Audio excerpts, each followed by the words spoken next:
Kalau untuk di desa-desa, ini kan menariknya nih, dana desa salah satu kan juga untuk jalan-jalan desa gitu kan, infrastruktur kan. Itu nanti siapa yang mengerjakan tuh siapa? Karena kan teknologi ini kan juga dari Apeknas yang tahu ya, paham. Aplikasi di lapangan nanti seperti apa nih? Atau kontraktornya udah siap di desa-desa itu belum? Ya, Apeknas ini ada 34 provinsi, 518 kabupaten kota. Oke. Ya, jadi dalam kondisi ini sebagai kontraktor tinggal ditunjuk saja di kabupaten kota di mana berada. Namun kami ingin bahwasanya kerjasama dengan asosiasi desa ini supaya bisa mengkaryakan teman-teman warga desa di situ, sehingga kita hanya menyiapkan yang pertama pelatihan, pelatihan SDM Pak. Kita akan latih nih Pak. Latih dulu ya. Kita akan latih melalui hybrid, bisa online dan offline. Kemudian setelah kita latih, kita memastikan kontinuitas daripada produk ini berkelanjutan. Yang berikutnya, para pelaku desa tadi bisa menjadi reseller melalui BUMDes atau koperasi desa atau KUD, koperasi desa. Reseller apanya? Jasa untuk material dan semua. Jadi kalau bahasa keren sekarang ini knowledge transfer ya Pak. Kita bisa lakukan knowledge transfer ke desa-desa, sehingga dengan seperti itu desa-desa itu bisa menjalankan bisnis ini sendiri. Gitu Pak. Artinya dia bisa juga sebagai kontraktor? Bisa Pak. Karena koperasi juga bisa, koperasi di desa itu bisa mendapatkan izin SPU, sertifikat badan usaha sebagai kontraktor. Oh iya, kan harus ada semua izin juga. Tapi dari sisi teknologi itu rumit nggak? Kalau untuk dibawa ke desa? Kalau teknologi tidak rumit Pak, karena dia gampang untuk mobilisasi, gampang sekali. Untuk desa-desa itu kita cukup baby roller. Tidak harus yang memang yang lewat pun nggak yang berat ya. Paling kadang buat motor aja ya. Motor aja. Jadi sekelas baby roller cukup. Grader.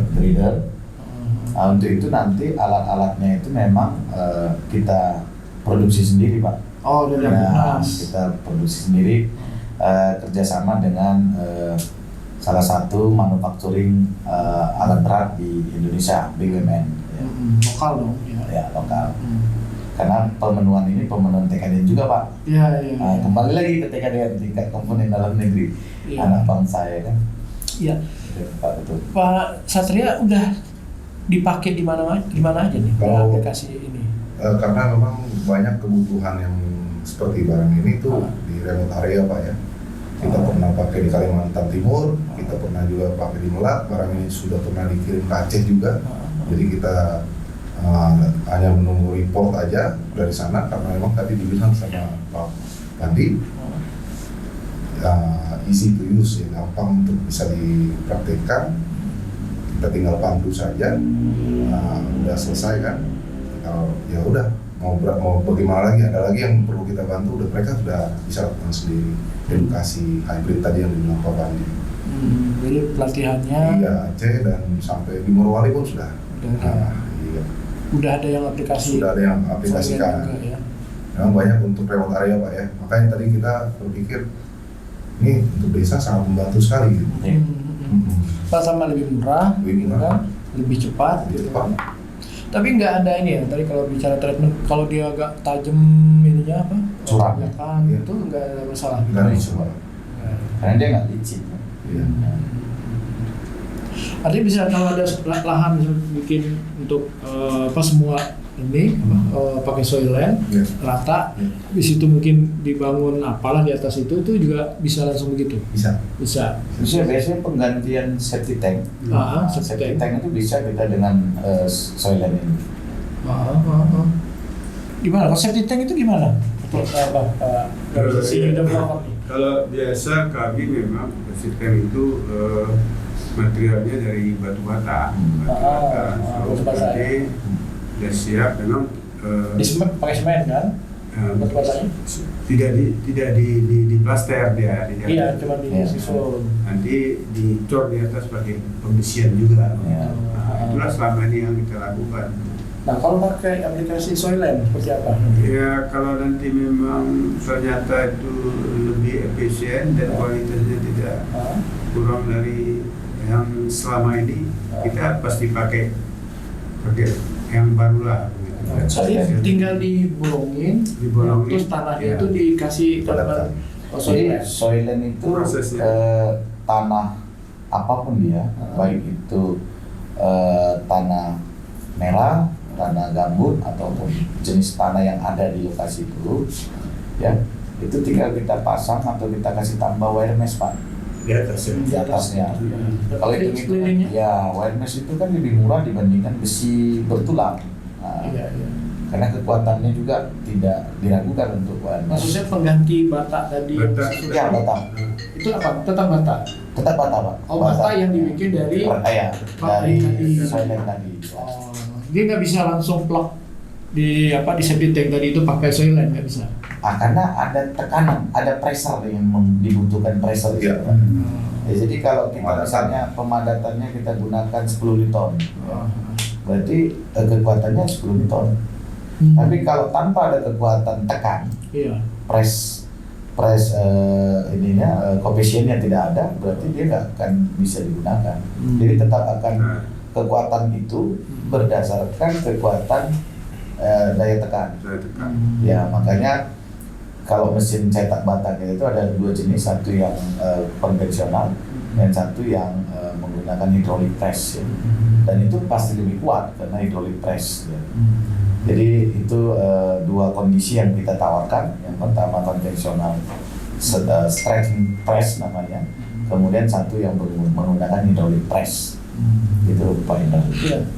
Itu kan tadi penjelasan lebih banyak kan itu di bawah ya, posisi bidangnya gitu. Ya. Kalau misalnya dia di atas, Rooftop ya. uh, Rooftop area kita belum implemented, terutama untuk ducting, pengganti ducting kita belum implemented karena memang ada satu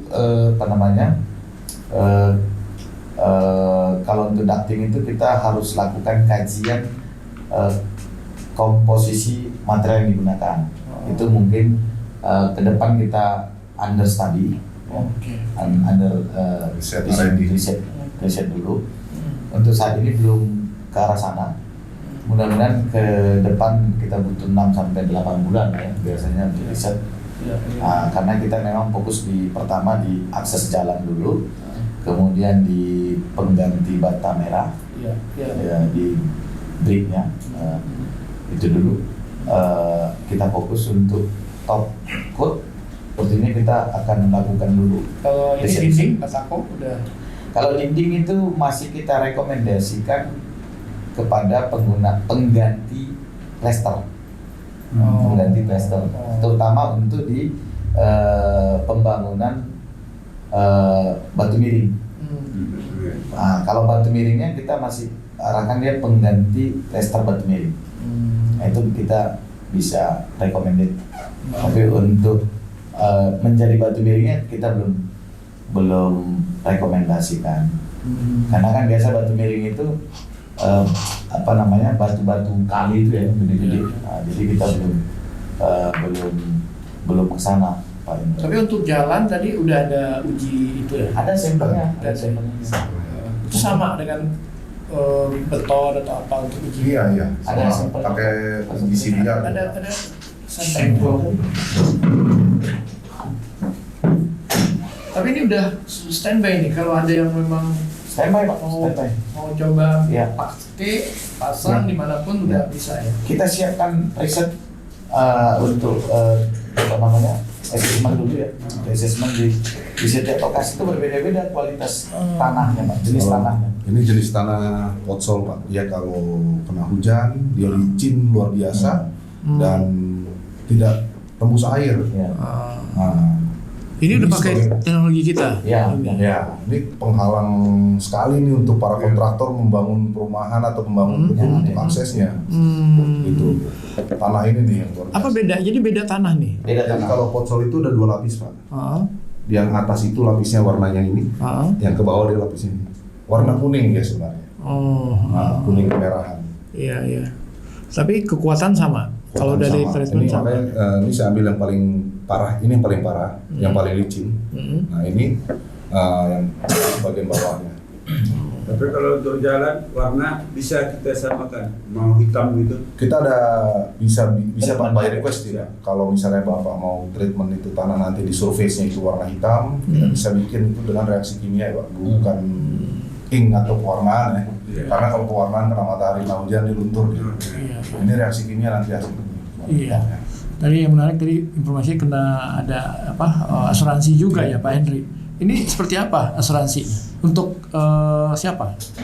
Biasanya gini Pak, kita kan dari mitranya Menteri Keuangan juga ya dalam segala untuk membantu APBN dan APBD di mana-mana. Artinya kan setiap dana-dana APBN itu kan sudah di launching di LPSE Pak ya. LPSE itu adalah artinya akan ada diunjuk sebagai pemenang untuk mengerjakan suatu proyek tersebut. Nah artinya di situ akan ada perikatan si pembeli dengan si kontraktor. Nah, biasanya itu ada regulasinya di saat dia tender itu dia biasanya menyerahkan namanya bid berbayar. Namanya penawaran. Artinya kalau dia menang tapi dia melepas daripada kemenangannya ini dia tuh diklaim, artinya negara sudah mengeluarkan dana kan untuk dana APBN ini. Dan dia juga nanti kalau sudah menjalankan kontrak antara si OPG dengan si prinsipal atau si kontraktor, dia kan harus mengikat itu namanya 5% performan berbayar. Performan itu artinya si OPG itu nyaman dengan suatu Kontrak. surat e-bond atau bank garansi yang sifatnya ya bertanda kalau si kontraktor melakukan prestasi tidak bersaing secara ini, negara juga bisa tidak akan kehilangan dengan dana tersebut. Artinya direkovery dengan asuransi bank. Kalau begitu juga kan artinya setiap pengusaha kecil juga setiap kontraktor akan dikasih juga fasilitas namanya uang muka Pak. 20% untuk modal kerja nanti akan dipotong dari sisa termin-terminnya gitu kan. Nah itu juga artinya kalau negara sudah memberikan uang muka artinya harga tidak kebatinan dia akan memberikan namanya advent payment bond kan. Nah di sini kami sebagai pelaksana pelaku daripada mitra kerja sebagai konsultan asuransi dan perbankan dan sebagai general insurannya setiap di dokumen tender mungkin Pak Khairul juga tahu itu ada yang namanya harus konstruksi hubungan konstruksi itu ada namanya asuransi ORIS ya. Artinya liability, artinya saat kita membangun itu juga saat membangun suatu gedung terjadi kerusakan karena alam ya kontraktor nyaman saja sudah ada asuransi yang mengcover proyek tersebut. Dan misalnya juga alat berat kita ada yang melintas mengenai itu ada juga namanya liability, party liability Pak, namanya artinya pihak ketiga juga di cover. Jadi setiap pelaksana konstruksi juga nyaman dalam sisi keuangannya. Istilahnya kalau istilah kami paksakan bayar uang kecil agar tidak membayar uang mahal ya. Itulah konsep dari asuransi. Ya di mana proyek Bapak contohnya kita tahu 10 miliar terjadilah suatu gempa bumi atau apa melebihi, artinya kan Bapak nggak usah takut lagi sudah ada membayar premi kok. Jadi artinya selama itu post major dan memang action of God ya itu asuransi sudah siap untuk menggalang semua yang premi yang Bapak bayarkan tadi yang kecil itu mereka tidak membayar uang besar gitu. Ya. Artinya ini buat kontraktor ya? Iya Pak, jadi semua kita ada terintegrasi karena segala pelaksana untuk konstruksi Indonesia ini tidak jauh dari APBN dan APBD. Justru itu kita bisa jamin produk kita Pak dengan asuransi tadi. Berarti Dengan bantuan Asuransi desa bersatu nih. asuransi udah siap ya. Udah siap. Ya, kita untuk asuransikan. membiayai nanti akan ada namanya, setiap itu kan dia dipaksakan bisa dari asuransi dan bisa juga dari bank garansi, Pak. Nah, itu kita kerjasama dengan bank-bank Himbara, himpunan bank negara, dan APBD. Kalau memang itu APBD ya berdasarkan wilayah mereka, misalnya Pak Eri di Sumatera ya kalau Sumut lah kita. Jadi memang sudah ada itu, kita nanti rekanan ISG namanya, Asuransi Kredit Indonesia atau Jamklindo, dan ada juga Jasindo. Jadi semua itu adalah sekarang sudah holding, Pak. Jadi sudah berbagi resiko lah.